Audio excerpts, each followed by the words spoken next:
এই চ্যানেলে সম্প্রচারিত সকল খবরই সচেতনতামূলক এবং শিক্ষণীয়। কোনো কিছুই প্রভাবিত নয়।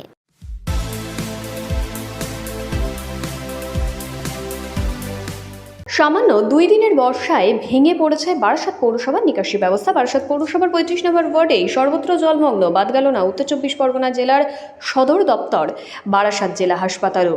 এতদিন এই জেলায় সোদপুরের পানিহাটি স্টেট জেনারেল হাসপাতালে জলযন্ত্রণা নিয়ে খবর হতো। এখন নতুন করে জলযন্ত্রণার খবরের শিরোনামে উঠে এলো বারাসাত জেলা হাসপাতাল। জলের তলায় বারাসাত মেডিকেল কলেজ হাসপাতাল। শুক্রবার সকাল থেকেই ভারী বৃষ্টি হতেই বারাসাত মেডিকেল কলেজ জলের তলায়। এমার্জেন্সি থেকে শুরু করে একাধিক ওয়ার্ড জলের তলায় চলে গেছে। চরম দুর্ভোগ ও সমস্যায় চিকিৎসাধীন রোগী সহ হাসপাতালে আসা রোগীর আত্মীয় পরিজন সকলেই।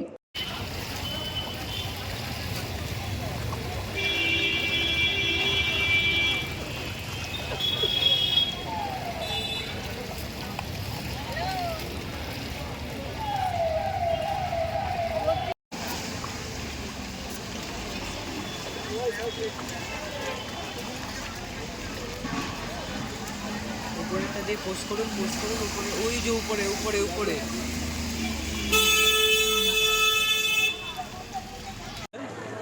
এখানে এত পরিমাণে জল, রুগীর বাড়ির লোকেরা থাকতে পারছে না। এক কুমোর সমান জল হয়ে গেছিলো 10টার সময়, এখন তো একটু হালকা ফুলকা কমেছে। মানুষ এবারই দেখছি জলটা জমেছে দেখছি। না না না না, হাসপাতাল পর্যন্ত এখানে জল সরানোর কোনো ব্যবস্থা দেখছি না। 3টে বাজে এইভাবেই আছে, এইভাবেই মানুষ চলাফেরা করছে। ভিজে অবস্থা কি করবে? এসব না, সব জাম হয়ে আছে তো, পানি সরছে না তো, মোটে সরবরাহ লাইন নেই। আপনার কি কেউ ভর্তি আছে? হ্যাঁ, আমার মেয়ে আছে। কি নাম কি আপনার? আমার নাম আব্দুল খালেক দর্জি। আজকে দেখা যাচ্ছে হসপিটাল চত্বরে প্রচুর জলমগ্ন, এই বিষয়ে আপনি কি বলবেন? তো এই বছরেই প্রথম, কালকে রাত থেকেই আকাশভাঙা বৃষ্টি পড়ছে, অসম্ভব বৃষ্টি হচ্ছে, তারপর এখন টানা চলেছে। তো রাস্তাঘাট অনেক জায়গাতেই জলমগ্ন। হাসপাতালে যেটা হচ্ছে নিচের ফ্লোরে কিছু কিছু জায়গায় জল জমেছে।